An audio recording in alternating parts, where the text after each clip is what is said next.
சாம்ராட் திண்டுக்கல் ஹரிஹர சர்மா ஐயா அவர்கள் கணபதி என்றிட கலங்கிடும் வல்வினை, கணபதி என்றிட காலனும் கைதொலும், கணபதி என்றிட கர்மமே ஆதலால், கணபதி என்றிட கவலைகள் தீருமே. இப்போது இன்றைக்குள்ள சூழ்நிலையை பொறுத்த வரைக்கும் இந்த ஜோதிடம்னு எடுத்துக்கிட்டால் எந்த ரூட்டில் போகிறதுன்னு தெரியாமல் மக்களும் சரி ஜோதிடர்களும் சரி தடுமாறிட்டு தான் இருக்கிறாங்க. இதில் தெளிவு பெற வேண்டியவங்க மக்கள் தான் முதல்ல. இப்போ இதுக்கு முன்னால் பேசினவங்க எல்லாம் எத்தனையோ தன்மைகளை பற்றி எல்லாம் பேசினாங்க. நம்ம பரிகார சக்கரவர்த்தி பிரகாஷ் அவர்கள் தாந்திரிக பரிகாரங்களை பற்றி எல்லாம் பேசினார்.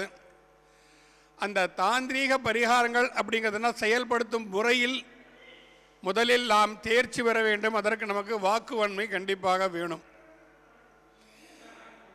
இந்த வாக்குவன்மையை நாம் எவ்வாறு உருவாக்குவது, அது நமக்கு கண்டிப்பாக நம்ம பார்க்கணும். நான் பல மீட்டிங்கில் சொன்ன விஷயம்தான். ஒருவருடைய ராசி கட்டத்தில் எந்த ராசியில் குரு பகவான் இருக்கிறாரோ அந்த ராசிக்கு 11ஆம் இடம், 11வது ராசியில் வரக்கூடிய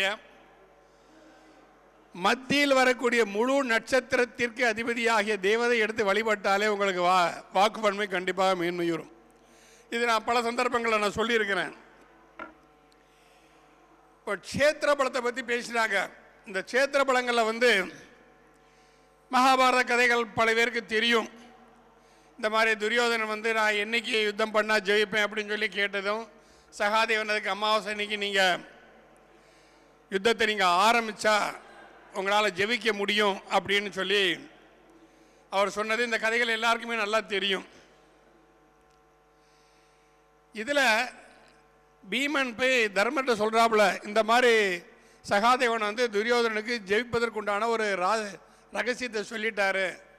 அப்போ அதர்மம் ஜெயிச்சிருமே, தர்மம் தோத்துருமே, என்ன செய்யலான்ட்டு எல்லாரும் கிருஷ்ண பகவான்கிட்ட போகிறாங்க. கிருஷ்ண பகவான் சரி இதற்கும் ஒரு தீர்வுங்கிறது ஜோதிடத்தில் கண்டிப்பாக இருக்கணும். அவர் ஜோதிட தர்மத்தை நிலைநாட்டுவதற்காக சகாதேவன் துரியோதனன் கேட்ட தேதியை திதியை குறித்து கொடுத்துட்டான். பட் நாம் ஜெயிக்கிறதுக்குன்னு ஒரு விதியெல்லாம் இருக்கணும் இல்லையா? எந்த ஜாதகத்தாலும் சரி, எந்த ஜோதிடம் எடுத்துக்கிட்டாலும் சரி. இப்போ சகாதேவனை கூப்பிட்டு கேட்குறாங்க, என்னப்பா அப்படின்னு சொல்லிட்டு, இப்போ தர்மம் ஜெயிக்கணும், இதுக்கு என்ன ஜோதிடம் என்ன சொல்கிறது சொல்லு அப்படின்னு. அப்போ சகாதேவன் என்ன சொல்கிறான், எந்த இடத்தில் சென்று யுத்தத்தை நீங்கள் முதலில் ஆரம்பித்தால் உங்களால் அதில் வெற்றி பெற முடியும். அப்போ தர்மம் நிலைக்கணும்னா தர்மக்ஷேத்திரம்னு ஒன்று இருக்கணும். அந்த தர்மக்ஷேத்திரத்தில் போய் நாம் யுத்தத்தை ஆரம்பிக்கணும். அப்படி தேர்ந்தெடுத்த இடம் தான் குருக்ஷேத்திரம் அப்படிங்கிற இடம்.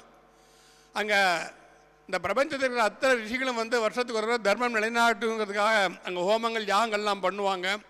அப்போ அந்த இடத்துல யுத்தத்தை ஆரம்பித்தோன்னா தர்மம் தான் ஜெயிக்கும் அப்படிங்கிறதுனால முதல்லையே பாண்டவர்கள் அந்த இடத்துக்கு போய் முதல் நாளே யுத்தத்தை ஆரம்பித்து வச்சிடுறாங்க. இந்த க்ஷேத்திர பலம் அப்படிங்கிறது நம்ம ஜாதகத்தில் இருக்குது. இப்போ காலையிலேருந்து எல்லாரும் ஒவ்வொரு லக்னாதிபதி எங்கே இருந்தால் என்ன செய்வார், புதன் எங்கே இருந்தால் என்ன செய்வார், இது எல்லாத்தையும் பற்றி நம்ம எல்லாருமே பார்த்துக்கிட்டு இருந்தோம். புதனை பொறுத்த வரைக்கும் லக்னத்துக்கு 2, 4, 6, 8, 10, 11ஆம் இடத்துல இருந்தார்னா கண்டிப்பாக அவங்களுக்கு கல்வி நல்லா வரும். ஈஸியாக நீட் தேர்வு எக்ஸாம்லாம் எழுதி பாஸ் பண்ணிட்டு போயிடலாம். அப்போ சில பேருக்கு இந்த 2, 4, 6, 8, 10, 11 அமையலைன்னா கோச்சார ரீதியாக லக்னத்து அந்த டயத்தில் வரும். லக்னத்துக்கு கோச்சாரமாக வரும்போது அதுக்கு உண்டான எக்ஸாம், ஒரு டிஎன்பிசி எக்ஸாம் ஆகட்டும், ஒரு இன்டர்வியூ ஆகட்டும், ஸோ புத்தி தெளிவு ஏற்பட்டு அதற்குண்டான ஒரு ப்ராஃபிட் உங்களுக்கு கண்டிப்பாக கிடைக்கும். ஜோதிடத்தில் ஜாதகத்தில் விதிகள் எவ்வளவு இருக்கிறதோ அதற்கு ஏற்றாற்போர் விதி விலக்குகளுமே இருக்கின்றன. எல்லாத்துக்குமே இருக்குது. விதிவிலக்கு இல்லாத ஜாதகம் எதுவுமே கிடையாது. அந்த விதி விலக்கை உணர்த்துவது தான் நம்மளுடைய அந்த கோச்சாரம் அப்படின்னு சொல்கிறது. திசா புத்தியை வச்சுக்கிட்டு நம்ம ஒரு விஷயத்தை எடுத்துக்கிட்டு நம்ம போகிறோம், ரைட்டு. ஒரு பாதகாதிபதி 7லேருந்து உச்சம் பெற்று திசை நடத்துகிறான், லக்னத்தை பார்க்குறான். பாதகாதிபதி என்ன செய்ய, சுருண்டு படுத்துற முடியுமா? முடியாது. அப்போ திசை நடத்தக்கூடிய அந்த கிரகத்தின் தன்மைக்கேற்ற காரகத்துவத்தை நாம் கெடுத்துட்டு செல்லணும். அதைத்தான் அவர் பிரகாஷ் இவ்வளோ அருமையாக சொல்லிட்டு போனார். என்னென்ன செய்யணும்? எல்லா மனிதர்களுக்குள்ளுமே எல்லா கிரகத்தின் காரகத்துவங்களும் இருக்கு. அதுக்கு ஏற்றபடி நாம் நடந்துக்கணும். இப்போ நம்ம வந்து கரணத்தை பற்றி நிறைய கரணங்களை பற்றிலாம் அவர் பேசிட்டார், பல விஷயங்களா. அதை நம்ம திரும்பி அந்த விஷயத்தை பேச வேண்டியது இல்லை. எளிமையான நடைமுறை வாழ்க்கையை தன்னை மாற்றிக்கிட்டு நம்ம வந்து பயணிச்சனில் போகிறோம். சனி தசை நடக்குது, சனி நமக்கு கெடுதல் செய்யக்கூடிய ஒன்று பாதகாதிபதி இல்லை மாரகாதிபதி இருக்கிறா வச்சுன்னா கீழ்ப்படித்து நடத்தல். இந்த கீழ்ப்படித்து நடந்தாலே சனியினுடைய தாக்கத்துவம் வந்து உங்களுக்கு ஆட்டோமேட்டிக்காக குறைஞ்சிடும். குரு திசை நடக்குதுன்னா தர்ம நெறி தவறாமல் செல்ல வேண்டும். பொய் சொல்லக்கூடாது. நாம் சம்பாதிக்கும் பொருளில் தர்மம் கண்டிப்பாக இருக்க வேண்டும். இப்படி அந்தந்த கிரகத்துடைய காரகத்துவத்தை ஏற்று நம்ம நடந்துக்கிட்டு போனோம் அப்படின்னு சொன்னாலே நமக்கு இந்த திசைகளினால் ஏற்படக்கூடிய பாதிப்புகள்லாம் உண்மையிலே கண்டிப்பாக குறைஞ்சிடும். இப்போ எல்லா ஜோதிடர்களுமே ஒவ்வொரு கோயில்களை சொல்கிறாங்க. எத்தனையோ புஸ்தகங்கள் வருது, ஆன்மீக மலரில் படிக்கிறாங்க, வார மலரில் படிக்கிறாங்க, இதெல்லாம் பார்த்து சொல்லிட்டு இருக்கிறாங்க. எல்லாத்து பின்னாலையும் தயவு செய்து ஓடாதீங்க. ஒரு ஜோதிடர் நம்மகிட்ட வந்திருக்கார் அப்படின்னா நாம் எந்த தெய்வத்தை வழிபடுகிறோமோ அந்த தெய்வத்துக்கு உண்டான கோயிலை நீங்கள் அனுப்புங்க, கண்டிப்பாக உங்களுக்கு வெற்றியை கொடுத்துரும். அது பக்கத்தில் உள்ள கற்பனசாமியாக இருந்தாலும் சரி, முனுசாமியாக இருந்தாலும் சரி, தூரத்தில் இருக்கிற திருச்செந்தூர் முருகன் ஆகட்டும், திருத்தணி முருகன் ஆகட்டும், யாராக இருந்தாலும் சரி, நீங்கள் ரெகுலராக போகக்கூடிய கோவில். எப்பா தெய்வமே, நான் உன்னை நம்பி வாழ்ந்துட்டு இருக்கேன், என்னை நம்பி ஒரு வந்திருக்கிறாரு, நான் உங்ககிட்ட அனுப்புகிறேன், ஒரு பிரச்சனை நீ தீர்த்து வைப்பா அப்படின்னு சொல்லி பிரார்த்தனை பண்ணி நம்ம கடமை. ஒருத்தருக்கு ஒரு பரிகாரம் சொல்லிட்டோம் அப்படின்னு சொன்னால் அந்த பரிகாரம் அவருக்கு சாதகமாக இருக்கிறதா இல்லையாங்கிறதை பார்க்க வேண்டிய கடமையும் ஜோதிடர்களுக்கு தான் உண்டு. நாம் பார்க்கணும். ஏதோ நமக்கு வந்து பரிகாரம் சொன்னால் அவட 1000 500 வாங்கிட்டோமா நம்ம வேலை முடிஞ்சதுன்னு இருக்கக்கூடாது. அப்போ நாமும் வழிபடக்கூடிய தெய்வத்திட்ட நாம் பிரார்த்தனை கொண்டு போய் வைக்கணும். அவர் கொடுத்த காசு அனைத்தையுமே நம்ம சாப்பிடணும்னு நினைக்கக்கூடாது. அதில் ஒரு பெர்சன்டேஜ் எடுத்து வச்சுட்டு நம்ம அந்த கோயிலுக்கு போய் நம்ம வந்து கொடுக்கணும். அதே மாதிரி தான் இந்த மொட்டை அடிக்கிற விஷயங்களும் இருக்குது. நினச்சா திருப்பதிக்கு போனால் மொட்டை அடிக்கிறாங்க, திருச்செந்தூர் போனால் மொட்டை அடிக்கிறாங்க, பழனிக்கு போனால் மொட்டை அடிக்கிறாங்க. மொட்டை அடிக்கக்கூடிய ஒரே இடம் நம்ம குலதெய்வம் கோயில் தான், வேற எங்கேயும் மொட்டை அடிக்கக்கூடாது முறைப்படி பார்த்தா. ஏன் அப்படின்னு சொன்னால் நாம் குலதெய்வ சன்னதியில் படி காலை வச்சோடனே நாம் தெரிந்தோ தெரியாமலோ அறிந்தோ அறியாமலோ செய்த பாவங்கள் அனைத்துமே நம்ம கால் வழியே தலைக்கீறு தலைமுடியில் வந்து தங்கிரும். அப்போ இந்த தலைமுடியை வடித்து இறக்கி குலதெய்வ சன்னதியில் வந்து அந்த சமர்ப்பணம் பண்ணிடணும். சமர்ப்பணம் பண்ணிட்டாலே நம்மளுடைய பிரச்சனைகளை போகிறோம். நம்ம பிரச்சனைக்கு நீங்கள் எந்த தெய்வத்தை வழிபட்டாலும் அது குலதெய்வம் மூலம் தான் நமக்கு அந்த விஷயத்தை நிறைவேற்றுமே தவிர தெய்வம் டைரெக்டாக வந்து யாருக்குமே நிறைவேற்றாது. சரி, பிரார்த்தனை ஒன்று ஆகிப்போச்சு, திருப்பதிக்கு போனால் நான் மொட்டை அடிச்சுட்டு வந்துட்டேன். நீங்கள் மொட்டை அடித்த பிறகு அந்த முடி இருக்கு இல்லையா, அந்த முடி என்ன வெயிட் இருக்குமோ அந்த வெயிட் அளவுக்கு வெள்ளினா வந்து டாலராக இருக்கக்கூடாது, ஒரு நல்ல ஒரிஜினல் பீஸாக இருக்கணும். அந்த பீஸை கொண்டு வந்து குலதெய்வம் கோயிலை கொண்டு சமர்ப்பணம் பண்ணிடணும். இது நீ சமர்ப்பணம் பண்ணாலும் அந்த மொட்டை எடுத்துக்கு உண்டான முழு பலனும் உங்களுக்கு கிடைச்சிடும். ஆக இப்போ ஒரு ஜாதகம்னு எடுத்துக்கிட்டால் என்னுடைய மெத்தட் என்ன அப்படின்னு சொன்னால், இவன் இந்த கஷ்டத்தை ஏன் அனுபவிக்கிறான், அதுக்கு கிரகம்தான் காரணமா, பாதகாதிபதி தான் காரணமா, மாரகாதிபதி தான் காரணமா, திசானதன் தான் காரணமா? இல்லை. என்றைக்குமே பூர்வ புண்ணியத்தில் இவன் என்ன செய்தானோ அதை இந்த ஜென்மத்தில் அவன் அனுபவிப்பான். இது எல்லாரும் சொல்லக்கூடிய ஒரு விஷயம்தான். ஆக 2 கிரகம் தான் இதுக்கு முக்கியமான காரகத்துவமே வைக்கிறது. ஒன்று பூர்வ புண்ணிய காரகன் குரு, இரண்டாவது இந்த ஜென்ம காரகன் கர்மகாரகன் சனி. குரு பகவான் என்ன சொல்றாரு அப்படின்னா, இவன் போன ஜென்மத்தில் இந்த விஷயங்கள்லாம் பிரச்சனைகள்லாம் பண்ணிட்டு வந்திருக்கான், இதை அப்படியே தூக்கி நான் உங்கள்கிட்ட ஒப்படைக்கிறேன். இந்த ஜென்மத்தில் எப்படி வழி நடத்தணுமோ அப்படி வழி நடத்தணும்னு குரு வந்து சனிக்கிட்ட ஒப்படைக்கிறாப்புல. அதுதான் புனர்பூசத்துக்கு அப்புறம் பூசம், விசாகத்துக்கு அப்புறம் அனுசம், போராட்டாதிக்கு அப்புறம் உத்திரட்டாதி. குரு சனியோட நட்சத்திரங்கள் தொடர்ந்து வர்றதுக்கு உண்டான ஒரு காரணங்கள். அப்போ நம்ம என்ன ஒரு பிரச்சனை அனுபவிச்சுட்டு இருக்கோம் அப்படின்னா அந்த பிரச்சனைக்கு உண்டான என்ன போன ஜென்மத்தை என்ன செஞ்சுட்டு வந்தாங்க அதை நாம் தெரிஞ்சுக்கணும். அதுக்கு நாம் தெரியணும்னா 5ஆம் பாவத்தை லக்னமாக எடுத்துக்கிட்டு நம்ம போகணும். இப்போ 5ஆம் பாவத்தை லக்னமாக எடுத்துக்கிட்டு போனோம் அப்படின்னு சொன்னால் நம்ம போன ஜென்மத்தில் என்னெல்லாம் செஞ்சோன்னு தெரிய வரும். முதல்ல ஒரு விஷயத்தை எல்லாம் ஞாபகம் வச்சுக்கோங்க. இவன் போன ஜென்மத்தில் எந்த பிறவியில் இருந்தான். 4 வர்ணத்தார் சொல்கிறோம். வர்ணத்தார்னா இது வந்து ஜாதி அடிப்படையில் வரக்கூடியது அல்ல. முதல்ல அந்த விஷயத்தை மைண்ட்லேருந்து எடுத்துருங்க. அவங்களுடைய தன்மை, மேனேஜரும் பியூனும் ஒன்றேற முடியாது. அதுக்காக மேனேஜர் உயர்ந்த ஜாதி, பியூன் கீழே ஜாதின்னு சொல்லிட முடியாது. அவங்களுக்குன்னு ஒரு தன்மை அது. அதை மாதிரி தான் குருவும் சுக்கிரனும் 5ஆம் அதிபதியாக வந்தால் அவன் பிராமண சமுதாயத்தில் போன ஜென்மத்தில் பிறந்திருப்பான். செவ்வாயும் சூரியனும் 5ஆம் அதிபதியாக வந்தால் சத்திரிய வம்சத்தில் அவன் பிறந்திருப்பான். புதனும் சந்திரனும் 5ஆம் அதிபதியாக வந்தால் அவன் வைசிய சமுதாயத்தில் பிறந்திருப்பான். சனியானா சூத்திர சமுதாயம். சூத்திரன் அப்படிங்கிறது வந்து ஒரு தத்துவம் தானே தவிர அது ஜாதி கிடையாது. அது அரசியல் ஜாதி ஆகிட்டாங்க, நமக்கு அது வேண்டாம். அப்போது நம்ம அந்த ஸ்டேஜ்லேருந்து இந்த ஸ்டேஜுக்கு நம்ம மேன்மை அடைஞ்சிருக்கிறோமா முதல்ல அதை பார்க்கணும். போன ஜென்மத்தில் நாம் வந்து வைசியனாக பிறந்தோம். இப்போ இந்த ஜென்மத்தில் சத்திரியனாக பிறந்திருக்கோம். அதாவது 5ஆம் பாவம் சூரியன் செவ்வாய் ராசியாக இருக்கிறது. அப்போ நம்ம கொஞ்சம் ஒரு ஸ்டெப் மேன்மை அடைஞ்சிருக்கணும். இந்த மேன்மை அடைய தன்மம் அனைவருக்குமே உண்டு. பிராணன் யாருக்கு சுத்தமாக இருக்குதோ அவன் தான் பிராமணன். பிறப்பால் யாருமே பிராமணன் கிடையாது. அது அவங்களுக்கு கொடுக்கப்பட்ட தகுதி, அவங்களுக்கு கொடுக்கப்பட்ட ஒரு ஸ்டேட்டஸ் வந்து அந்த மாதிரி இருக்குது. அதை கொண்டு நம்ம வகுத்து வச்சுருக்காங்க முன்னோர்கள் வந்து. இப்போ இந்த தன்மையில் வச்சு ஒருத்தருடைய பூர்வ புண்ணிய ஸ்தானம் எப்படி இருக்கிறது, அதாவது பூர்வ புண்ணிய ஸ்தானம் ஏதோ அதை லக்னமாக வைத்து அதற்கு பாக்கிய ஸ்தானத்தில் யார், பாக்கியஸ்தானம் இந்த ஜென்மம் லக்னமாக வந்துடுவது யார் இருக்காங்க, 5ஆம் இடத்துல யார் இருக்காங்கன்னு. இந்த இப்போ பிரகாஷ் மாந்தி பற்றி பேசுகிறாரு. நான் மாந்தி இல்லாமல் ஜாதகங்கள் நான் பார்க்கறது இல்லை. ஏன்னா அதுதான் வந்து நாம் செய்த தோஷங்கள், நாம் என்ன தவறு பண்ணிவிட்டு வந்தோம் அப்படிங்கிறதுல வந்து நமக்கு நல்ல எம்ஆர்ஐ ஸ்கேன் போட்டு நமக்கு ஜாதகத்தை காட்டக்கூடிய விஷயங்கள். நெருப்பு ராசியில் மாந்தி இருந்தால் ஒரு நெருப்பினார் ஒரு விபத்து இந்த பூனை ஜென்மத்தை அவங்க குடும்பத்தில் நடந்திருக்கணும். நீர் ராசினா இருந்தால் தண்ணியில் கண்டோம் காமெடிக்கெல்லாம் சொல்லிட்டு இருக்கோம். அதை மாதிரி காற்று ராசியில் இருந்தால் மூச்சு அடைக்கப்பட்டு இல்லை கழுத்தை நெரிக்கப்பட்டு கொல்லப்பட்டிருக்கணும். நிலராசி இருந்தால் மேலிருந்து கீழே விழுவதால் அந்த மரணம் ஏற்பட்டிருக்கணும். இதையெல்லாம் சொல்லக்கூடியது இந்த மாந்தியின் தன்மை தான்.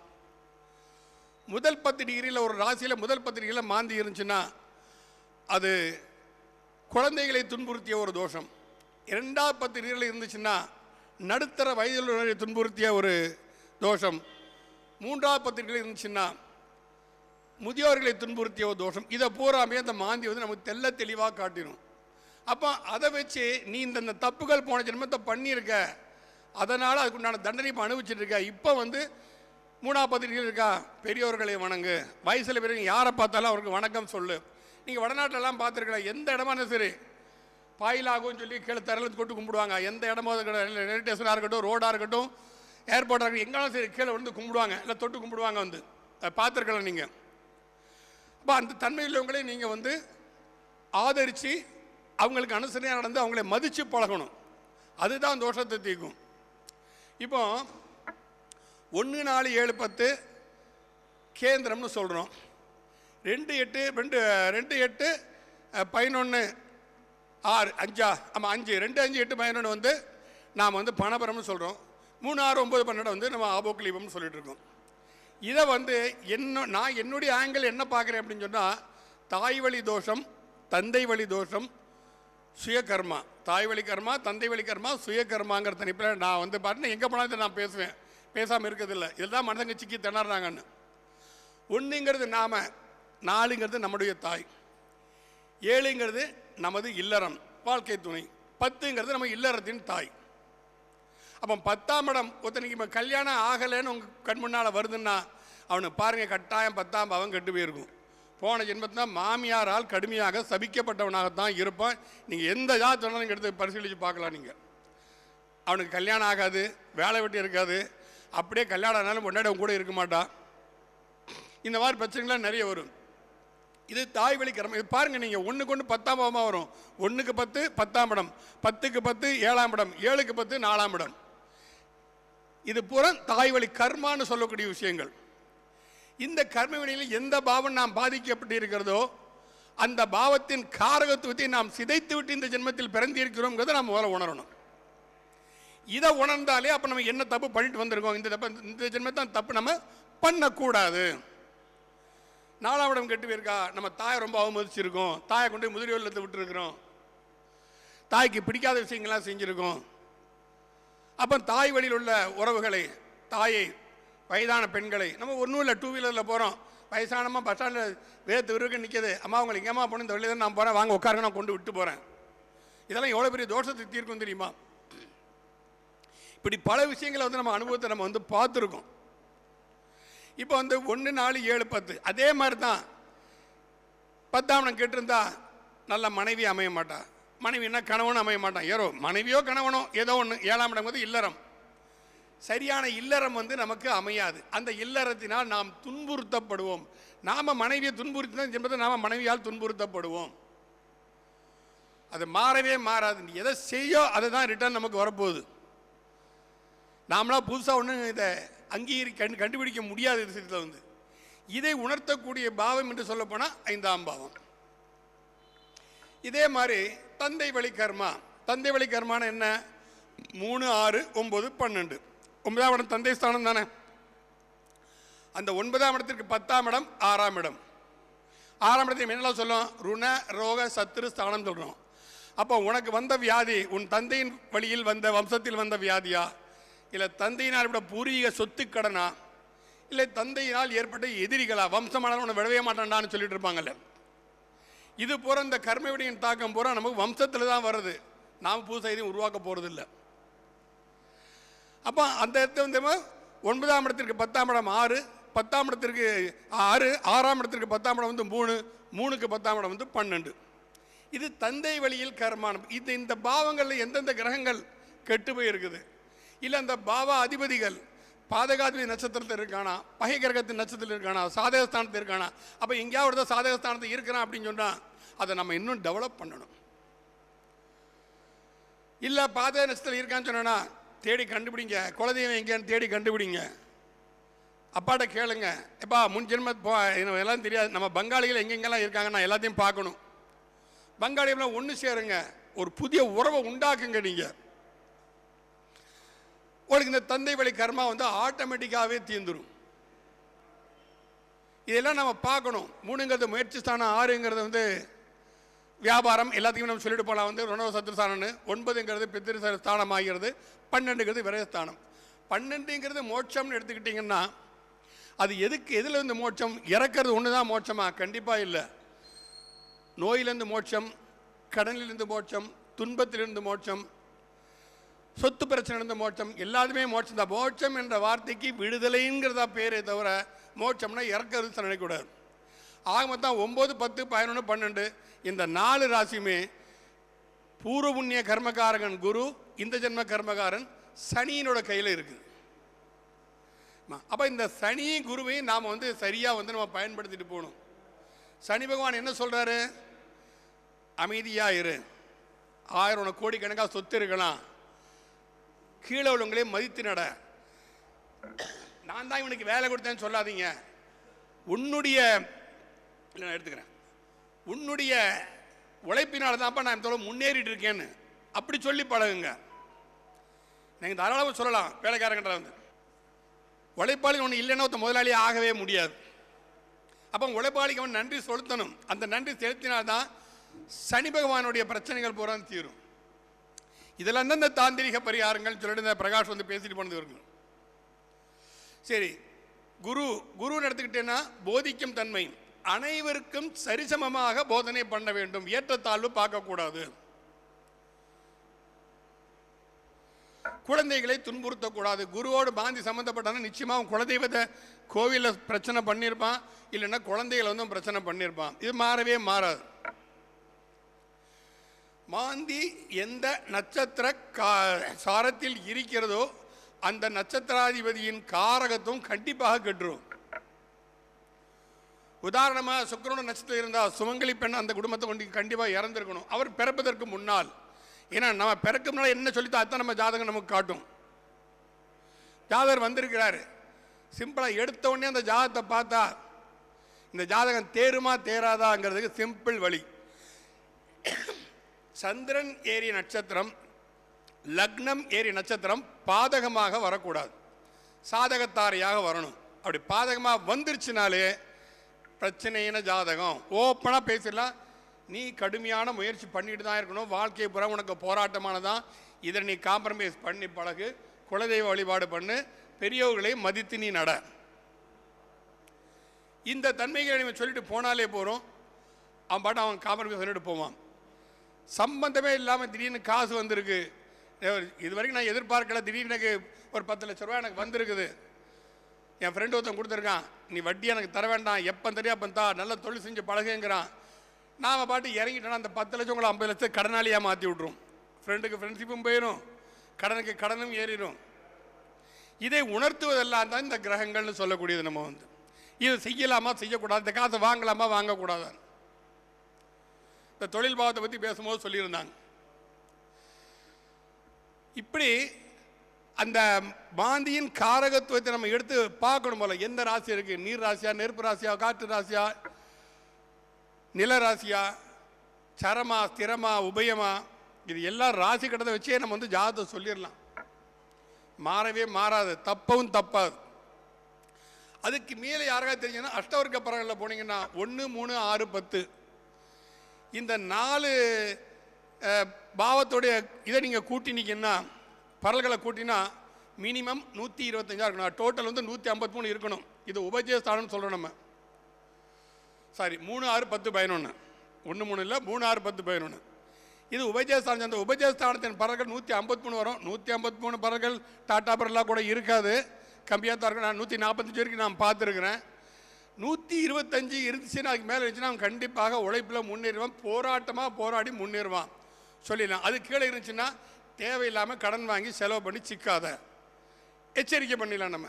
நம்மளோட வேலை என்ன, வர்றவ வந்து ஜெயிப்பானா ஜெயிக்க மாட்டானா, முயற்சி பண்ணவா பண்ணக்கூடாதா, தேவையில்லாமல் சிக்கலில் மாட்டிக்காதப்பா, நான் எச்சரிக்கை பண்ணிட்டேன், நீ உன்னோட லிமிட் இதுதான். நீ என்ன தான் 2 கையாலே சோத்தை அள்ளி அள்ளி பசியாக இருக்குன்னு வாயில் போட்டாலும் வாய் எவ்வளோ பெருசாக அவ்வளோ சாதம் தான் உள்ளே போகும், மற்றெல்லாம் செதறித்தான் போகும். இதை நாம் வந்து உணரணும். அதே மாதிரி பணவரமும் அப்படி தான். பணவரம் குறைஞ்சது 100க்கு மேலேயாவது இருக்கணும். அது 100க்கு கீழே போச்சுனாலே அவனுக்கு கையில் காசு தங்காது, வராது. இப்போ வந்து ஒரு ஜாதகம் பரிகாரத்துக்கு உட்பட்டதா பரிகாரத்துக்கு உட்படாததா? சில பேர் சொல்கிறாங்க பரிகாரங்கிறதே பொய். ஜாதகம்னு எடுத்து ஒரு ஜோசிட்ட வந்துன்னா ஜோசியர் என்ன சொல்வார், அந்த கோயிலுக்கு போ, இந்த கோயிலுக்கு போ, அதை செய், இதை செய், இதை சாப்பிடு, சாப்பிடா, இந்த கலரில் உடை கொடுத்து சொல்லுவார் இல்லையா? இதை அவனு சொல்லித்தானே ஆகணும். அவன்கிட்ட போய் உனக்கு சுக்கிரன் நீச்சமாக இருக்கான், குரு உச்சமாக இருக்கிறான், செவ்வாய் வந்து பாதிக்கப்பட்டிருக்கான், பாதஸ்தானம் இருக்கான், அவனுக்கு அதான் தேவை. எந்த கிரகம் இருந்தால் எப்படி இருந்தால் எனக்கு என்னையா, நான் என்ன முன்னேறதுக்கு என்ன வழி, அதை மொத்தம் சொல்லு, இதை தான் கேட்பாங்க. அப்போ அது பரிகாரம் இல்லைன்னு சொல்றதுக்கு நம்ம வழி இல்லை. பரிகாரம்ங்கிறது ஆல்டர்னேட் சொல்யூஷன். விதிக்கப்பட்டதாக நடக்கும்னா நம்ம ரோட்டில் போகிறோம், காலில் அடிபடுது, ரத்தம் கொட்டுது, விதிக்கப்பட்டது, என் காலில் வெட்டுப்பட்டு விட்டது, நான் மறுபடியும் முன்னேறி செல்கிறேன், யாரா போவாங்களா? அடுத்த நிமிஷம் டாக்டர் தான் ஓடுவான். அதுதான் பரிகாரம். டாக்டர் அந்த ரத்தம் நிற்கிறதுக்கு ஒரு கட்டை போடுவார், ஒரு இன்ஜெக்ஷனை போடுவார், அது ஒரு பரிகாரம் தான். பசி எடுத்தால் சாப்பிட்றோம், பரிகாரம்.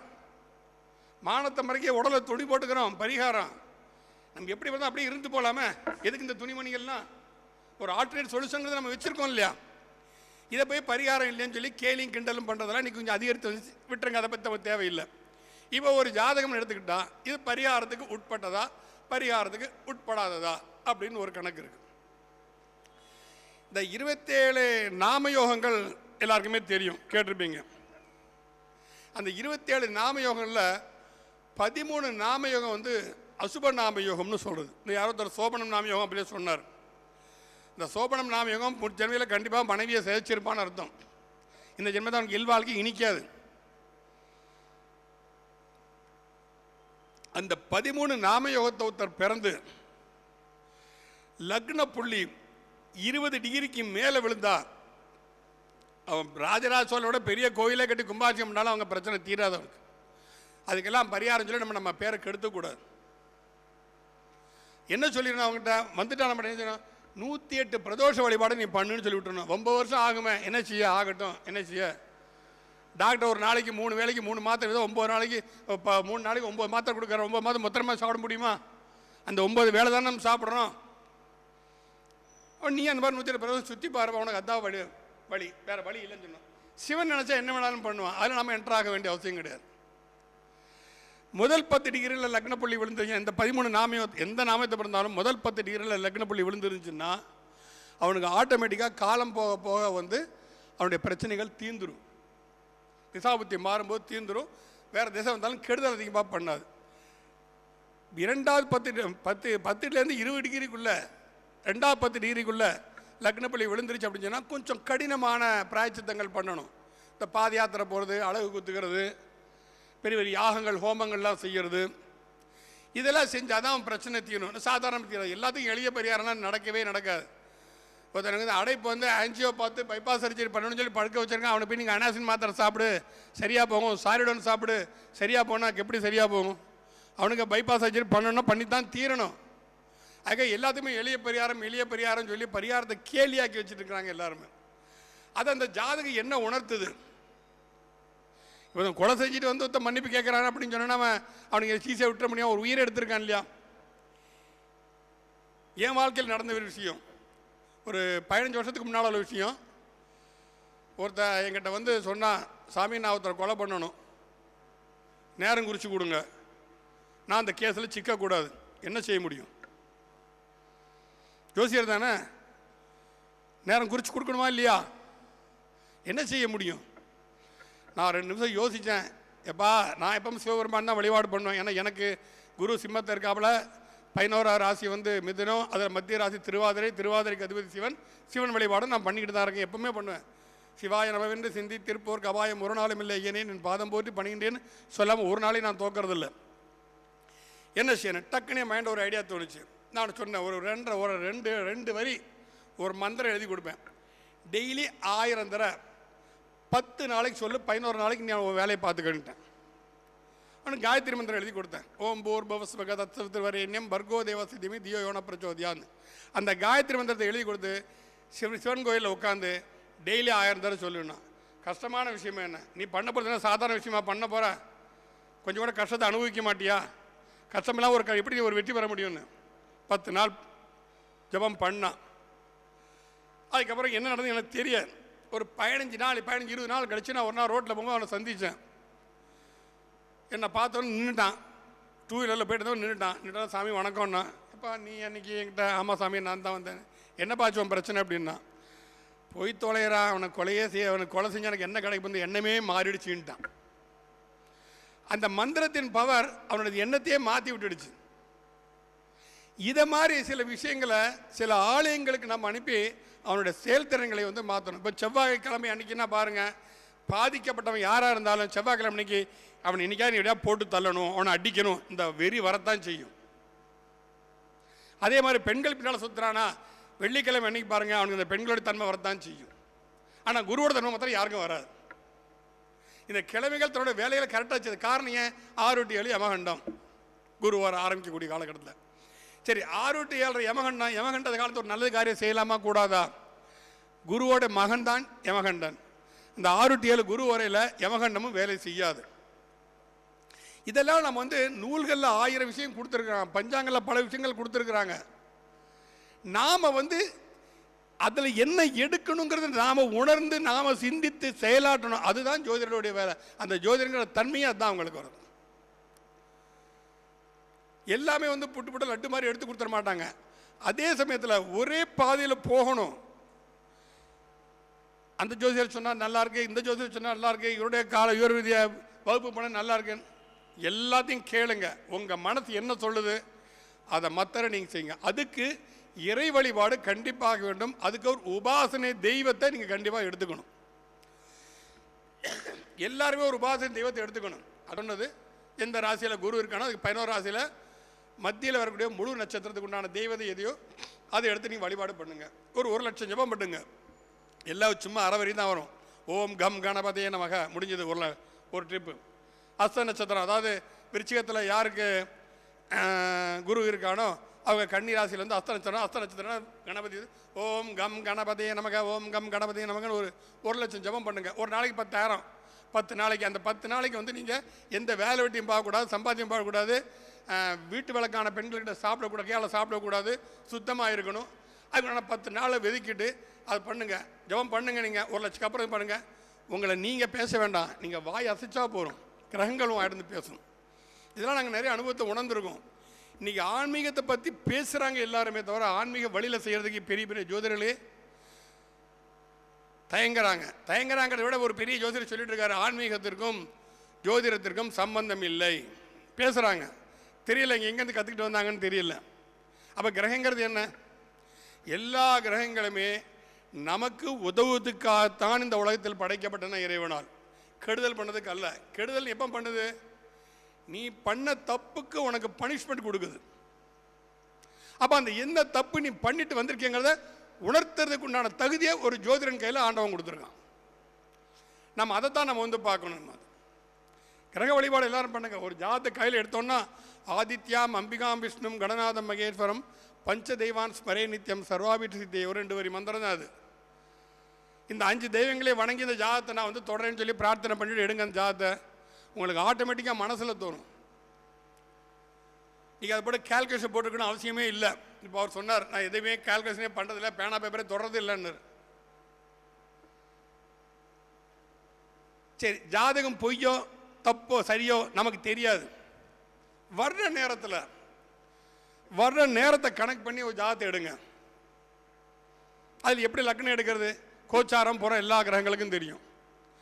லக்னத்தை கணக்கு பண்ணணும். லக்னாதிபதி யாரும் பார்க்கணும் அப்படின்னு சொன்னால், இப்போ குரு உரைன்னு எடுத்துக்கிட்டா இந்த குரு உரை எத்தனை மணி நேரம்? 1 hour. 1 hourங்கிறது 60 நிமிஷம் இல்லையா? அந்த 60 நிமிஷத்தை 3 பாகமாக பிரிக்கலாமா? 3 பாகமாக பிரிச்சிடலாமா? முதல் 20, 2வது 20, 3வது 20. குருவுக்கு எத்தனை நட்சத்திரங்கள்? என்ன நட்சத்திரங்கள்லாம்? புனர்பூசம், விசாகம், பூரட்டாதி. இப்போ இந்த முதல் 20க்கு புனர்பூசமாகவும் 2வது 20க்கு விசாகமாகவும் 3வது புரட்டாதி வச்சுக்கலாமா? வச்சுக்கிட்டோம். இப்போ 3வது 20ல் வந்திருக்கான் பூரட்டாதி நட்சத்திரம், லக்னம் தெரிஞ்சு போச்சு. அந்த 20 நிமிஷத்துக்கு நீ 4 பங்கா பிரிங்க. 5 நிமிஷத்துக்கு ஒரு பாதமாக எடுத்துக்கோங்க. அப்போ அவன் வந்திருக்கிறது வந்து 11:40 12 வந்திருக்கான்னா எந்த 20ல் வந்திருக்கான் தெரியுமா தெரியாதா? அவன் 55 வந்திருக்கான் அப்படின்னு சொன்னால் 3வது பாதம் இல்லையா? அப்போ பூரட்டாதி 3ஆம் பாதம் லக்னம். அந்த லக்னத்தை குறித்து மற்ற கிரகத்தெல்லாம் ஃபுல்லாக பண்ணுங்க, ஜாதகம் ஃபெயிலே ஆகாது. பஞ்சாங்கம் பஞ்சாங்கம் பார்க்கணும். அவன் ஜாதகமே வேண்டாம் நமக்கு, உன் ஜாதகம் எடுத்து நீயே வச்சுக்கோப்பா, அது சரியாக தப்பால எனக்கு தெரியலன்னு நாம் பார்க்கக்கூடிய ஒரு மெத்தடு. இல்லை, நான் நிறைய அனுபவப்பட்டிருக்கேன் இந்த விஷயங்கள்லாம் வந்து. நான் அந்த மாதிரி கணக்கு பண்ணி அவனை சொல்லியிருக்கேன். அந்த தொழில் தான் அவன் செஞ்சுட்டு இருக்கான். அதுக்கப்புறம் 1 மணி நேரம் கழிச்சு, அரை மணி நேரம் கழிச்சு அவன் அம்மா ஃபோன் பண்ணி சொல்கிறா, நீ இத்தனாம் தேதி பிறந்த இத்தனை மணி பிறந்த ஜாதகம் போட்டு பார்த்தா கம்ப்யூட்டரில் அதுக்கு சம்மந்தமே இல்லாமல் வருது. அப்போ இறைவன் அவனை உங்ககிட்ட எப்போ அனுப்பணுங்கிறத அதை இறைவன் முடிவு பண்ணுவான். அந்த நேரத்தை நீங்கள் கணக்கு பண்ணி ஜாதத்தை எடுங்க, நீங்கள் ரொம்ப ஈஸியாக ஜெயிச்சுட்டு போயிடலாம். எதுபடி இல்லாத குழப்பங்கள் குழப்புறது, வச்சுக்கிட்டு இருக்கிறது, அது வக்கரமாக இருக்குது, இது நீச்சமாக இருக்குது, நீச்சம் எங்கே நீச்செல்லாம் பங்கமாக இருந்தாலும் நான் ஏற்றுக்கிறது இல்லை. ஏன்னோ கொஞ்சம் தன்மை குறையும், நீச்சத்தின் தன்மை குறையும், தவிர நீசந்தான் மாறவே மாறாது. அப்போ அதனோட பாதிப்பு இல்லாமல் இருக்கணுமா? சூரியனோட பாதிப்பு இல்லாமல் இருக்கணுமா? ஞாயிற்றுக்கிழமை தோறும் நீ சூரிய வழிபாடு பண்ணுப்பா. காலையில் சூரிய உதயத்துக்கு முன்னாலே எந்திரிச்சிரு, குளிச்சுட்டு சூரியன் உதிக்கக்கூடிய நேரத்தில் ஓம் சூர்யாய நமகன்னு ஒரு 12 தடவை விழுந்து விழுந்து கும்பிடு சொல்லலாம். முன்னோர்கள் இருக்காங்களா? முன்னோர்களுக்கு நீ மதித்து நடந்துக்க. வெளியே போறியா? அப்பா உங்கள் கையால் சாவி எடுத்து கொடுப்பான்னு, அப்பாக்கு ஒரு வேலைக்கு அப்ளிகேஷன் பண்ண போகிறேன், உங்கள் கையால் ஒரு 200 ரூபா எடுத்து கொடுங்க, வாங்கிட்டு அப்படி வணங்கிட்டு போங்க. சூரியனோட காரகத்துவம் ஆட்டோமேட்டிக்காக ஆக்டிவ் ஆயிரும். தந்தை சூரியன், தாய் சந்திரன், செவ்வாய் சகோதரன், புதன் தாய் வழி உறவு, வியாழன் குழந்தைகள், வெள்ளி இல்லறத்தால் கணவனோ மனைவியோ, சனி வேலையால், ராகு கேதுக்கள் அவங்க முன்னோர்கள். முன்னோர்கள்னா முன்னோர்கள் இல்லை, அவங்க படம் இருக்குது, அவங்க படத்துக்கு முன்னால் சாவி வச்சிரு, குளிச்சுட்டு வந்து அவர் தொட்டு கும்பிட்டுட்டு அந்த சாவி எடுத்து நீ பாட்டு போய்கிட்டே இரு வேலைக்கு. எல்லா கிரகமே நமக்கு நன்மை செய்யத்தான் இறைவனால் படைக்கப்பட்டிருக்கிறது. நாம் என்ன தப்பு செஞ்சோங்கிறத நம்மளால் உணர முடியல.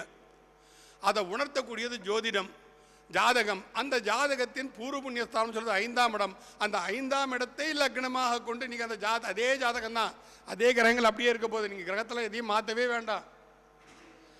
5ஆம் இடத்தை நீங்கள் வந்து இதை எடுத்துக்கிட்டிங்கன்னா லக்னமாக எடுத்துக்கிட்டு நீங்கள் எல்லாம் பாருங்கள், அவன் போன ஜென்மத்தை என்ன வந்தாலும் உங்கள் ஆட்டோமேட்டிக்காக உங்கள் மைண்டில் தோணும்.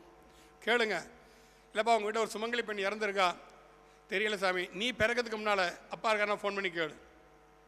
அங்கேயாவது ஃபோன் பண்ண சொல்லுங்கள், ஆமாம் எங்கள் அம்மாச்சி இறந்தா, எங்கள் அப்பாச்சி இறந்தாங்க, இல்லை என் தம்பியோட மனைவி இறந்தா. கண்டிப்பாக மாறவே மாறாது.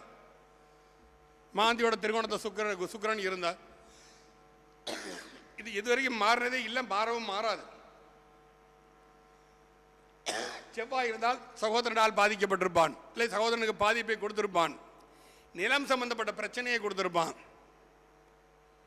ராகுவோ கேது சம்பந்தப்பட்ட விஷம் சம்பந்தப்பட்ட பிரச்சனையும் கண்டிப்பாக நடந்திருக்கும். உண்டு கொண்டு இருப்பான், குடிச்சு சேர்த்துருக்கணும்.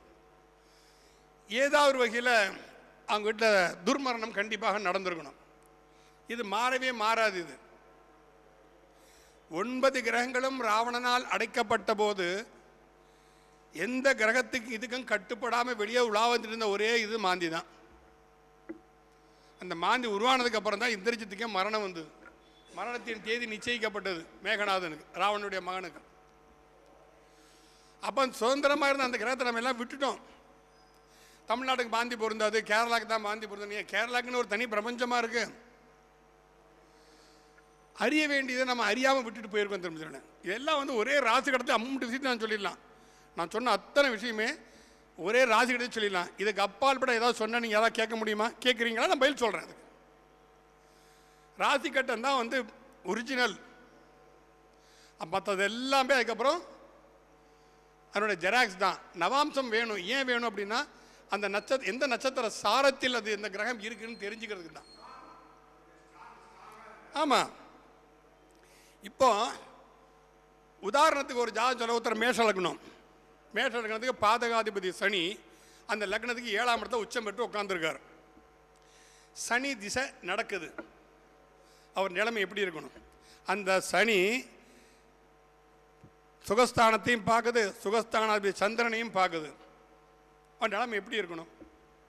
சும்மா ஒரு சின்ன ஒரு கெஸ் பண்ணிங்க. இதில் உங்களுக்கு தெரியும், எனக்கு தெரியாது, எனக்கு தெரியும், உங்களுக்கு தெரியாது கணக்கெல்லாம் வேண்டாம். ஒரு ஜஸ்ட் ஒரு நம்ம கருத்தரங்கம் தானே நமக்குள்ள. அவன் நிலைமை எப்படி இருக்கும்? பாதகாதிபதி சனி மாரகஸ்தானத்தில் அமர்ந்து லக்னத்தை பார்க்கிறார், ராசியாதிபதியும் பார்க்கிறார், ராசியையும் பார்க்கிறார். எப்படி இருப்பான் அந்த ஆளு? என்ன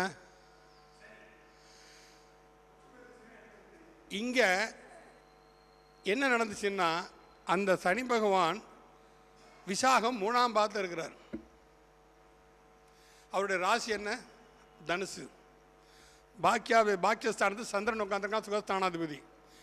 துலாத்திலிருந்து அதையும் பார்க்குறாப்புல. ஆனால் இவன் இந்த பாக்கியாதிபதியாகிய மன்னிக்கணும், இந்த பாதகாதிபதியாக சனி மார்கஸ்தானத்தில் உட்காந்து இது எல்லாத்தையும் பார்த்தாலும் விசாகம் 3ஆம் பாதத்தில் இருந்ததால் நவாம்சத்தில் எங்கே வருவது? மிதுனத்தில் வரும். மிதுனத்தில் வரும். மிதுனம்ங்கிறது காற்று. அது குருவோடி நட்சத்திரமாக இருக்கிறனால் புரோகிதம் செய்து கொண்டு 4 பேருக்கு பல விஷயங்களை சொல்லிக் கொடுத்து கொண்டு நிம்மதியாக வாழ்ந்துட்டு இருக்கிறார். நம்ப முடியுதா? இந்த தொழில் தான் ஒருத்தனுக்கு அமையும் பார்க்கணுன்னா ராசிக்கு 10ஆம் அதிபதி நவாம்சத்தில் எந்த ராசியில் இருக்கிறான் அந்த ராசியாதிபதியின் காரகத்துவ தொழில் கண்டிப்பாக அவனுக்கு இருக்கும். அது இருந்தால் ஜெயிக்க முடியும், இல்லைன்னா ஜெயிக்க மாட்டான். அதுக்கு அடுத்தது 10க்கு 10ஆம் அதிபதியை பார்க்கணும் நம்ம. இப்போ மேஷத்துக்கு 10ஆம் அதிபதி சனி. இப்போ அந்த ஜாதகத்தை பற்றி நான் சொன்னேன். அவர் மிதுனத்தில் இருக்கிறாரு. மிதுனம்ங்கிறது சொற்பொழிவு, போட்டுதல், கற்பித்தல், இந்த மாதிரி சமைஞ்சோம். குருவோட நட்சத்திரங்கிறனால புரோகிதம் செய்கிறாரு. ரைட்டு. 10ற்கு 10ஆம் அதிபதி 10ற்கு 10ஆம் அதிபதி அந்த இது என்ன காரகத்துவம்? என்ன இது? என்ன கிரகம்? அது கிரகம் என்ன சொல்லுங்க? 10ஆம் இடம் மகரம். அந்த 7ங்கிறது எந்த ராசிங்கிற நான் வந்து துலா ராசிக்கு அதிபதி சுக்கிரன். பொருளாதார ரீதியாக அவன் முன்னெடுத்து இருப்பான். இந்த எல்லாம் டெக்கரேட்டட் வண்டிகளை இது பண்ணலாம். வந்து சுக்கிரனுடைய காரத்துவ தொழிலையும் தொழிலை செய்யலாம். ஆக குரு, சுக்கிரன், புதன், சனி இந்த 4 காரத்தை தாண்டி அவன் 5வது என்ன செஞ்சாலும் அவன் அடிபட்டுருவான். அதில் தான் நீங்கள் எங்கே வேணாலும் நீங்கள் முயற்சி பண்ணி எப்போ வேணாலும் ஃபோன் பண்ணி கேட்கலாம். பூபதிராஜன் நம்பர் இருக்குது. இதை மீறி அவன் தொழில் அமையவே தொழில் ரீதியாக இதை பார்க்கறதுக்கு. இதே மாதிரி காரகத்துவங்களை நம்ம எல்லாத்தையும் பார்க்கணும். இப்போ நான் சொன்னேன் தாய் வழி கர்மா சொன்னேன், தந்தை வழி கர்மா சொன்னேன். சுயகர்மான்னு ஒன்று இருக்கு இல்லையா? 2, 5, 11, 8 வருமா? 2ங்கிறது என்ன? குடும்பஸ்தானம். ஒருத்தனுக்கு குடும்பம் நல்லா அமையலையா, அவன் போன ஜென்மத்தில் அடுத்த குடும்பத்தை கெடுத்திருப்பான். இது அவளை பற்றி ஏதாவது புறம்பு சொல்லியே அவனை பற்றி வந்து பிரச்சனை உண்டாக்கி விட்டுருப்பான். அதில் ஒரு குசி சந்தோஷத்தை அணைஞ்சிருப்பான். இதுமாதிரி அவனுக்கு குடும்பம் சரியாக அமையாது. தனம், கல்வி, வாக்கு இதானே 2ஆம் இடம். இதில் அவன் வந்து பாதிக்கப்பட்டிருக்கான். படிப்பு வரல சரியா, காசு பணம் தான் தங்குறதே இல்லை. இந்த மாதிரி பல பிரச்சனை செஞ்சுருக்கான். போன ஜென்மத்தில் இந்த மாதிரி இதெல்லாம் அவன் வந்து செஞ்சுட்டு வந்திருக்கான். இந்த ஜென்மத்தை அதை அனுபவிக்கிறான். அப்போ இந்த 2க்கு 10ஆம் இடம் எது? லாபஸ்தானம். சரிதானா? 11 தானே வருது. 2க்கு 10ஆம் இடம் 11. அப்போ அவன் லாபம் பூரா கெட்டு போய் தான் இருக்கும். காசு கையில் தங்கவே தங்காது. ஒரு படத்தை சொன்ன மாதிரி கையில் வாங்கினேன் பையில் போடலை, காசு போன இடம் தெரியலன்னு சொல்லிட்டு தெரிஞ்சுக்கிட்டே இருக்க வேண்டியதான். அந்த 11க்கு 10ஆம் இடம் வந்து 8. அப்போ அடிபடக்கூடிய விஷயங்கள், இல்லீகல் ப்ராசஸ் பண்ண வேண்டியது, அதனால் அவமானப்பட வேண்டியது, காணாமல் ஓடி போக வேண்டியது இருக்குது, சிறைச்சாலை செய்ய வேண்டி இருக்குது, இல்லை துர்மரணங்கள் நடக்கக்கூடிய விஷயங்கள் நடக்கலாம். இதெல்லாம் நடக்கணும். அந்த 8க்கு 10ஆம் இடம் வந்து 5. அதைத்தான் லக்னமாக எடுத்துகிட்டு நான் போகணும்னு சொன்னது. இந்த மாதிரி விஷயங்களெல்லாம் நம்ம பார்த்துட்டு வந்தாலே நம்ம வந்து ஜோதிடையை எளிமையாக கொண்டு போகலாம். எல்லா கிளாஸுக்கும் அட்டன் பண்ணணும் அவசியம் இல்லை. எல்லா இடத்துக்கும் போகிறோங்க, எல்லா இதையும் கேளுங்க. நமக்கு எது சூட் ஆகுது? நம்ம ஹோட்டலுக்கு போகிறோம், ஒருத்தனுக்கு இட்லி பிடிக்கும், ஒருத்தனுக்கு பொங்கல் பிடிக்கும், ஒருத்தனுக்கு தோசை பிடிக்கும், ஒருத்தன் பூரி மசாலா சாப்பிடுவான். நமக்கு எது தேவை சாப்பிட்டு நம்ம வரணும். எல்லாத்தையும் ஒட்டுமொத்தம் போட்டு சாப்பிட முடியுமா? இல்லை ஜீரணம் தான் ஆகுமா, டைஜன் தான் ஆகுமா? ஆனால் இன்றைக்கி எல்லாத்தையும் சேர்த்து நம்ம குழப்பிட்டு இருக்கிறதுனால தான் நம்மளால் எந்த தெளிவுமே அடைய முடியாமல் இருக்குது ஜோதிடத்தில். இப்போ வந்து திருமண பொருத்தத்தை பார்க்குறோம். எடுத்தோடனே அந்த ஜாதகத்துக்கு தூர போட்டல அந்த ஜாதகம் பொருந்தாங்கிறதுக்கு அது சிம்பிள் ரெமெடி என்ன அப்படின்னா, உங்கள் லக்னத்துக்கு 12வது லக்னாதிபதியோட நட்சத்திரத்தில் ஜாதகம் இருந்தால் தூக்கி போட்டுருங்க. தொடவே தொடங்க அந்த ஜாதகம். ஐயா அது சேராது, எடுத்து போட்டுருங்க. மற்ற எதையுமே பார்க்க வேண்டாம். இப்போ வந்திருக்கான் சிம்ம லக்னம், பொண்ணோட நட்சத்திரம் வருது, அங்கே இருந்து பொண்ணோட ஜாதகம் வருது. கடகம் என்ன நட்சத்திரம்லாங்க இருக்குது? புனர்பூசம், பூசம், ஆயில்யம். இந்த புனர்பூசம் 4ஆம் பாதம், பூசம், ஆயில் நட்சத்திரம் ஒரு ஜாதகம் இருந்தால், நட்சத்திர பொறுத்த இருந்தாலே தூக்கி ஓரம் கட்டி வச்சுருங்க. ஜாதகம் சண்டை சச்சரவாக தான் இருக்கும் அவங்க குடும்பம். எடுத்தோடனே தூக்கி இந்த ஜாதகம் பொருந்தான்னு சொல்கிறதுக்கு அது நல்லா இருக்கு. அடுத்தது என்ன? பெண்ணுடைய பாக்கியாதிபதி ஆணின் ஜாதகத்தில் பலம் பெற்று இருக்க வேண்டும். ஆணுடைய கர்மஸ்தானாதிபதி பெண்ணின் ஜாதகத்தில் பலம் பெற்று இருக்கும். இந்த 2 இருந்தாலும் அந்த ஜாதகம் சேர்த்துடலாம். ரஜ்ஜு பொருத்தத்தெல்லாம் பார்க்கவே வேண்டாம். எங்கள் ஊரில் 5 தம்பதி இன்னும் இருக்காங்க. 85 வயசு தாண்டியாச்சு, செல்வ செழிப்போடு இருக்கிறாங்க. ஒரு தம்பதி சதய நட்சத்திரம், ஒரு தம்பதி பரணி நட்சத்திரம், ஒரு தம்பதி திருவாதிரை நட்சத்திரம், ஒரு தம்பதி மிருகசீர நட்சத்திரம். தம்பதிகள் எல்லாம் ஏக நட்சத்திரம் தான். இதெல்லாம் நாங்கள் பார்க்குறோம். இவங்க எப்படி ஏக நட்சத்திரமாக இருக்குது, ரஜ்ஜு பொருத்தம் இல்லையே, நம்ம எல்லாம் ரஜ்ஜு பொருத்தம், கழுத்து பொருத்தம், அந்த பொருத்தம் இந்த மாதிரி சொல்கிறோமே பார்க்கணும். இந்த மாதிரி அமைப்புகள் இருந்தாலும் பெண்ணின் பாக்கியாதிபதி ஆணின் ஜாதகத்தில் வலுத்திருக்க வேண்டும். ஆணின் கர்மஸ்தானாதிபதி 10ஆம் அதிபதி பெண்ணின் ஜாதகத்தில் வலுத்திருக்க வேண்டும். இது ஒன்று. இது 2வது பாயிண்ட். 3வது பாயிண்ட் என்ன அப்படின்னு சொன்னால், ஒருத்தருடைய சுக்கிரன் இன்னொருத்தனுக்கு வந்து கேந்திர திரிகோணத்தில் இருக்கணும். கடத்தற்காரர்கள் 2 பேர் யாரெல்லாம்?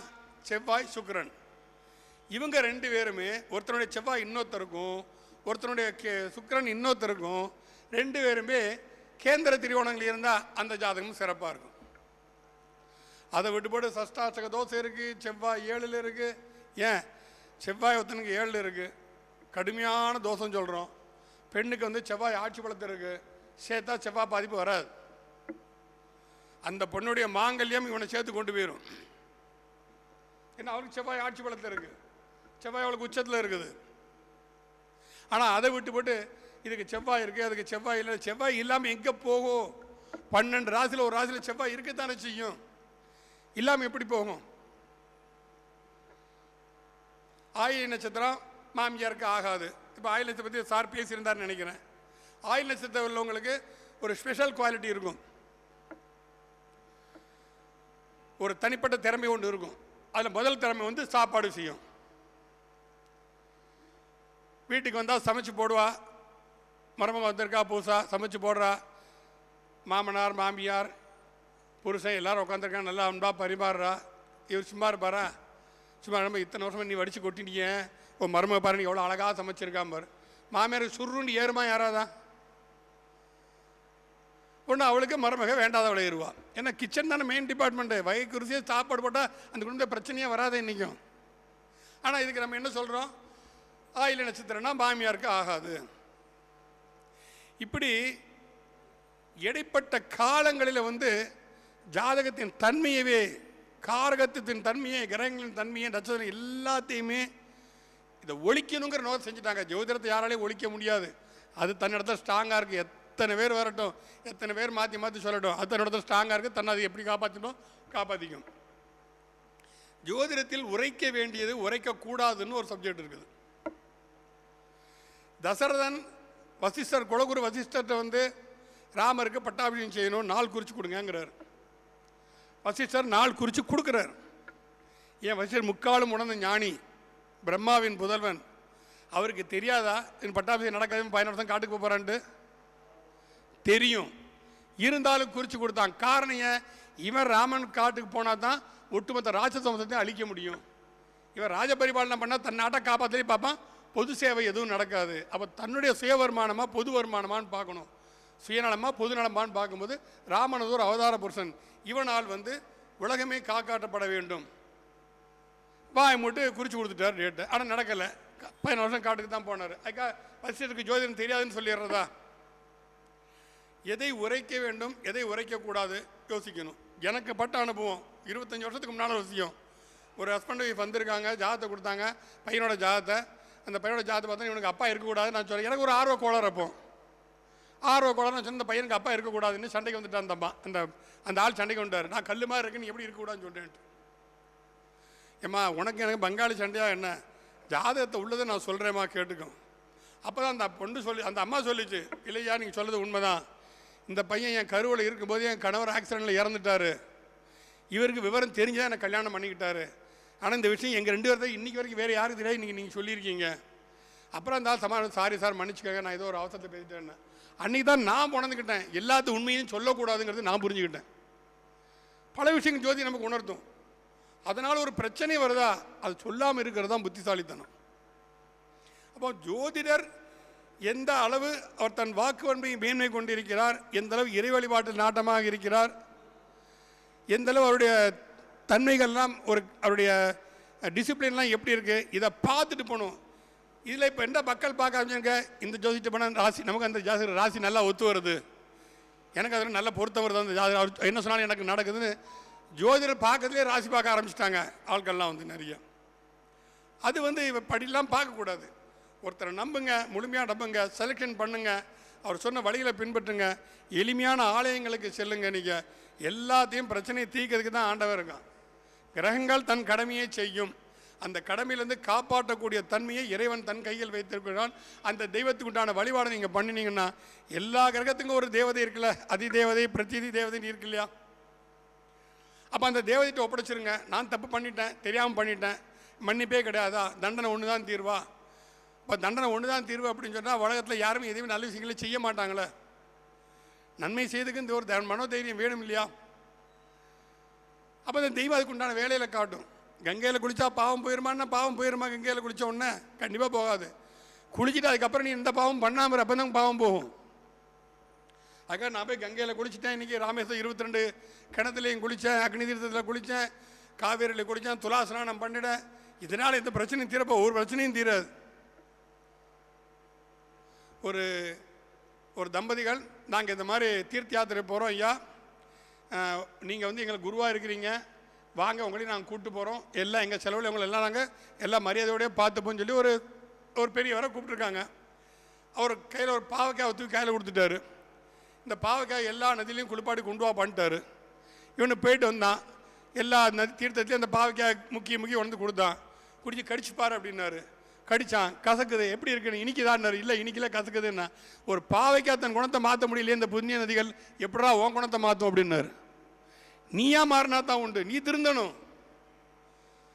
அதை விட்டு போட்டு எல்லாமே உனக்கு சாதகமாக நடக்கணும்னு எதிர்பார்த்தா உனக்கு இந்த சாதகமான அமைப்பு கிரகத்தில் இருக்கா இல்லையா ஜாதகத்தில்? இதை நாம் முதல்ல உணரணும். ஜாதகம் பார்க்க வர்றாங்க, நம்ம குரு அவருக்கு குரு சஷ்டாசகமாக இருந்தால் நீங்கள் சொன்ன எதுவுமே அவனுக்கு பலிக்காது, பேர் தான் கெட்டுப்போம். எல்லாம் வர்ற நேரம் நமக்கு பாதகாதிபதி நட்சத்திரமாக இருக்குது, ஏன் போய்ட்டு நாளைக்கு வா, இன்றைக்கி நகர் சகுனம் சரியில்லை. இந்த மாதிரி சொல்லமா, இந்த மாதிரி தன்மைகளை நம்ம ஜாதகத்தோடையும் நம்ம சேர்த்து பார்த்துக்கணும். நம்ம ஜாதகத்தை பொருத்தி பார்க்கணும். நமக்கு அவங்க குருக்கு எப்படி இருக்கான், சஷ்டாசகமாக இல்லாமல் இருக்கா அப்படியா, சாதகமாக இருக்கிறாப்பில்லையா, இதை நம்ம பார்த்துட்டு அவங்க சொல்ல வேண்டிய விஷயத்தை எளிமையாக சொல்லணும்.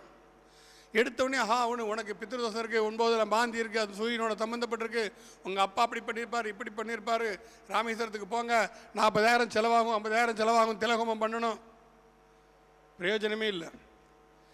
பணம் பண்ண செலவு பண்ண முடியலையா, ஒரு பித்ருதோஷம் கடுமையாக பாதிக்கப்படும் ஜோசி சொல்கிறாரா, பக்கத்தில் ஏதாவது மாட்டு தொழுவம் இருந்தால் அந்த மாட்டு தொழுது 40 நாள் காலையில் சுத்தம் பண்ணுங்க. 1 மணி நேரம் மாட்டு தொழுவை சுத்தம் பண்ண வேண்டியது, சாணியெல்லாம் எடுக்க வேண்டியது, அந்த மூத்திரத்தெல்லாம் துடைக்க வேண்டியது, மாட்டை கொழுப்பாட்ட வேண்டியது, தூபதி வெங்காட்டுங்க, சொலட்டி அடிக்கும், வாழால் அடிக்கும், காலால் மிதிக்கும், எல்லாத்தையும் தாங்குங்க. 45 நாள் எப்பேற்பட்ட பித்ரு தோஷமும் தீர்ந்துடும். ஏன் காசு செலவுப்படி ராமேஸ்வரம் போனால் தான் பித்ரு தோஷம் தீருமா?